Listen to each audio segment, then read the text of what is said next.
प्यारे बच्चों, आज हम फर्स्ट फॉर्म वाले टेंस पढ़ाएंगे। ये फर्स्ट फॉर्म वाले टेंस क्या होते हैं, ये वास्तव में मॉडल्स और इन्फिनिटिव हैं।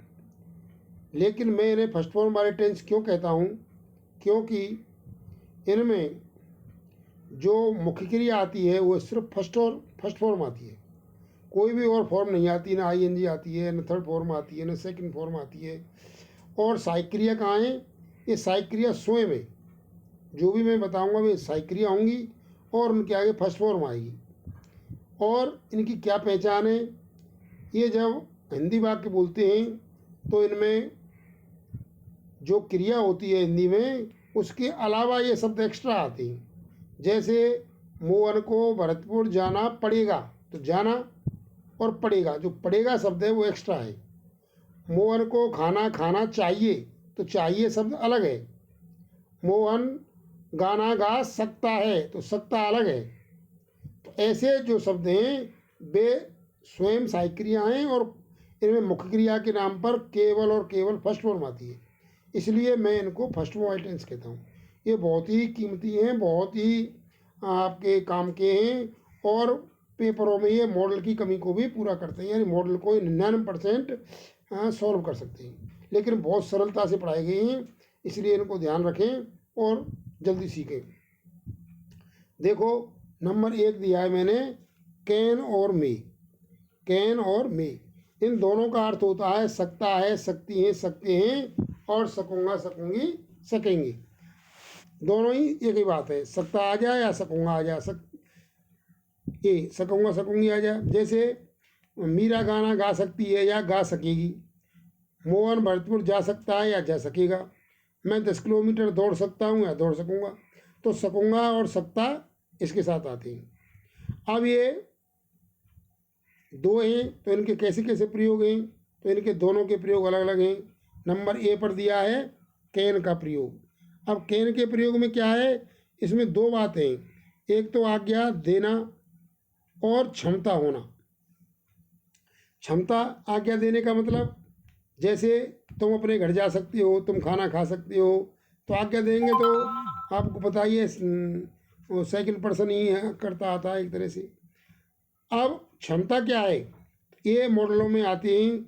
जैसे किसी भी प्रकार की क्षमता है, एबिलिटी, कैपेबिलिटी, कैपेसिटी, चाहे मेंटली है, वो इतना होशियार है कि फलाने क्वेश्चन को सॉल्व कर सकता है, या फिर चाहे पैसे की है, उसके पास 10,000 रुपये इसलिए वो एक मोटरसाइकिल, वो क्या साइकिल खरीद सकता है, या 10 लाख रुपए तो वो कार खरीद सकता है, तो उसकी ये क्षमता हो गई।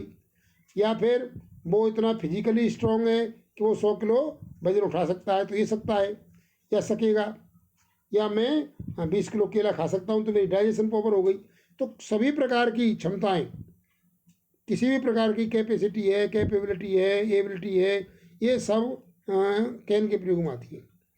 अगर उसमें सकता का प्रयोग आ रहा है या सकूंगा सकूंगी का प्रयोग आ रहा है, तो इस तरह से कैन का प्रयोग होता है, एक आज्ञा देने के लिए और एक क्षमता होने के लिए।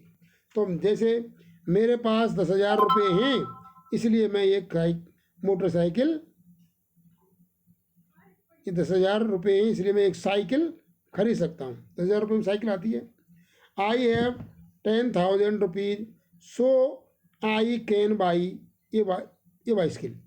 तो आप देखिए यहाँ कैन सकता है, तो कैन आ गई क्या, साइकिल हो गई, और बाई फर्स्ट फॉर्म में। इस तरह से प्रयोग होता है, कुछ भी हो ऐसे ही होता है।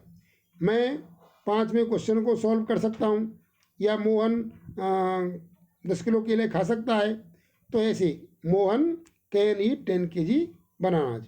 तो इस तरह खा सकेगा तो भी मोहन कैन ईट बनानाज या 10 kg बनानाज। सकूंगा, सकूंगी और सकता एक ही बात है। अब आता है दूसरा, आज्ञा देने के लिए उदाहरण दिया हुआ है। तुम एक होशियार विद्यार्थी हो, इसलिए तुम अपने घर जा सकते हो। तो you are an intelligent student so you can go to your home. तो यहाँ पर भी देखो फर्स्ट फॉर्म आया है, कैन के बाद गो। तो ये मैं बता रहा हूँ, जो शब्द मैं बता रहा हूँ वो स्वयं सहायक क्रिया हैं और मुख्य क्रिया केवल फर्स्ट फॉर्म लगेगी, इसलिए इनको हम फर्स्ट फॉर्म वाले टेंस कहते हैं। अब दूसरा है मे का अर्थ होता है आज्ञा लेने के लिए और संभावना होने के लिए।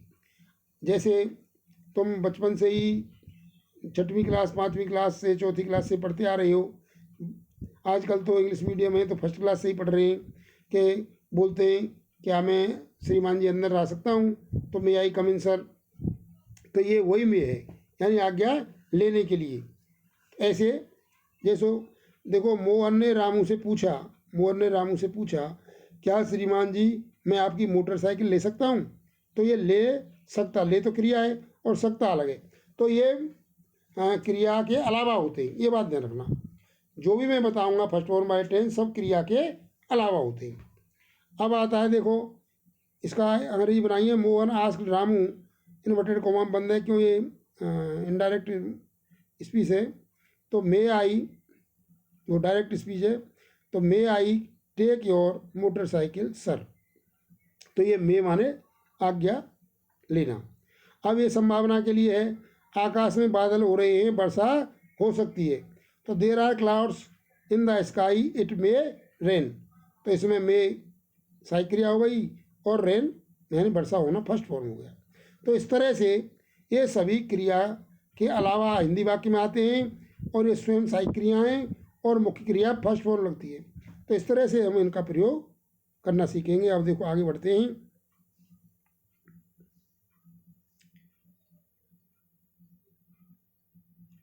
अब कैन की और मे की पास्ट फॉर्म यानी सेकंड फॉर्म है कुड और माइट। अब इनके भी उसी प्रयोग है लेकिन ये पास्ट फॉर्म में है। तो उनका सकता है सकती ये सकूंगा थे, और इनका है सकता था सकती थी या सकते थे या सका सकी सके, ऐसे भी कह सकते हैं। तो उनके वे प्रयोग हैं जो वहाँ थे। जैसे इनका प्रयोग करना बताया है कुड के रूप में, तो कुड का मतलब वही क्षमता होना और आज्ञा देना। जैसे 4 साल पहले मेरे पास 10 लाख रुपए थे इसलिए मैं एक कार खरीद सका। तो I had 10 lakh rupees before 4 years so I could by A car. इस तरह से ये पास्ट की क्षमता होगी उसकी, और वो भी इकोनॉमिकली। ऐसे ही आप इनका प्रयोग कर सकते हैं। अब माइट आता है, माइट भी मे का पास्ट है, इसकी भी संभावना और आज्ञा है, आज्ञा लेना है। तो यहाँ संभावना को बताया गया है कि कल धूप पड़ रही थी इसलिए वर्षा हो सकती थी। तो it was Sunny yesterday, Shani माने धूप वाला दिन, सो इट माइट रेन यानी वर्षा हो सकती थी या हो सकी। तो सका सकी सके या सकता थी सकती थी सकते थे। इस तरह से कुड और माइट का प्रयोग होता है। अब आता है आगे must, ought to, should, has to, have to. इस माने होता है चाहिए। तो चाहिए इस तरह से होता है, यानी कोई भी चाहिए आ जाए क्रिया के अलावा तो इनमें से लगाएंगे। तो कैसे लगाएंगे? मस्ट का मतलब होता है जरूर चाहिए। जैसे कोई आदमी बीमार है तो उसे हॉस्पिटल जाना चाहिए, क्यों? जरूरी है, अगर नहीं जाएगा तो वो ज़्यादा बीमार हो सकता है। जैसे मीरा बहुत बीमार है तो मीरा है सीरियसली इल या सीरियस, मीरा है सीरियस सो यानी इसलिए उसे हॉस्पिटल जाना चाहिए। तो चाहिए क्रिया के अलावा है, ये भी ऐसे ही समझ लीजिए आप। ये सारे शब्द क्रिया के अलावा आएंगे, ये ध्यान रखें। तो सो यानी मीरा है तो सी मस्ट गो टू हॉस्पिटल, उसे हॉस्पिटल जाना चाहिए। तो मस्ट तो सही क्रिया की जगह पर आ गई और फर्स्ट फॉर्म गो। तो ये सब फर्स्ट फॉर्म वाले हैं। अब आता है शुड और वुड टू। तो शुड और वुड टू सेम है, मतलब ये धार्मिक और नैतिक चाहिए, नैतिक और धार्मिक चाहिए या संभावना, इनके लिए आते हैं शुड और वुड टू। तो जैसे हमको अपने माता पिता की सेवा करनी चाहिए, हमें गरीबों को दान देना चाहिए, हमें हरे वृक्षों को नहीं काटना चाहिए, हमें चोरी नहीं करनी चाहिए, हमें रोजाना मंदिर जाना चाहिए। तो इस तरह से ये वाक्य हैं, इनके लिए ये शुड और वुड टू आते हैं। तो हम देखो इसको बनाते हैं, हमको अपने माता पिता की सेवा करनी चाहिए तो we should serve our parents. तो ये इस तरह से इसका प्रयोग होता है। अब देखो संभावना के लिए इसका प्रयोग किया गया है, उसको भी देख लेते हैं। जैसे अब 10 बज रहे हैं, मोहन को अपने घर में होना चाहिए। चाहिए में संभावना, उसमें तो संभावना के लिए में था, लेकिन इसमें चाहिए शब्द है, उसमें तो सकता था या सका था या सकता है।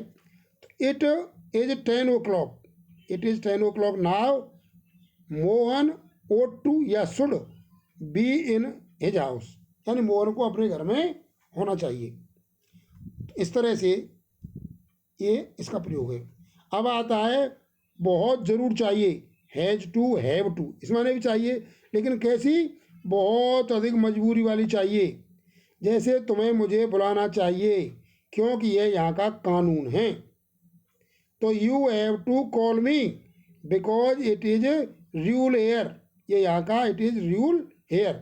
तो ये है फर्स्ट फॉर्म वाला, you have to call me, तुम्हें मुझे बुलाना चाहिए, क्यों, क्योंकि ये यहाँ का कानून है, इट इज़ रूल हेयर। अब देखो दूसरा भाग उदाहरण दिया इसमें, ये है तुम्हारे कोर्स की किताब है इसलिए ये तुम्हें ज़रूर पढ़नी चाहिए या पढ़नी चाहिए, तो भी ये बहुत ज़रूरी है। It is your course book so you have to read it. तो इस तरह से ये चाहिए के प्रयोग होते हैं। अब आगे देखते हैं, आगे है देखो has to, have to, has to, have to, इनके प्रयोग क्या हैं। इसका अर्थ तो चाहिए के लिए था ऊपर, लेकिन इसका प्रयोग है पढ़ता है, पढ़ती हैं, पढ़ते हैं।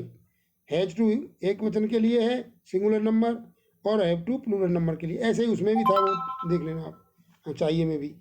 तो इसका अर्थ है पढ़ता है, पढ़ती हैं, पढ़ते हैं, या पढ़ रहा है, पढ़ रही हैं, पढ़ रही हैं। ये शब्द क्रिया के अलावा आ जाएं, जैसे मुझे पढ़ना पड़ रहा है, मुझे सोना पड़ रहा है, मीरा को खाना खाना पड़ रहा है, मोहन को पढ़ता है, स्कूल जाना पड़ता है, या 10 किलोमीटर दौड़ना पड़ता है। तो इस तरह की मजबूरी टाइप है ये, पढ़ता, पढ़ती या पढ़ रहा, पढ़ रही शब्द आ जाए तो हैज़ टू, हैव टू का प्रयोग होता है। हैज़ टू का प्रयोग एक वचन के लिए और हैव टू का प्रयोग बहुवचन के लिए। जैसे मैं एक किसान हूँ इसलिए मुझे 15 घंटे काम करना पड़ता है। तो I am a farmer so I have to work 15 hours.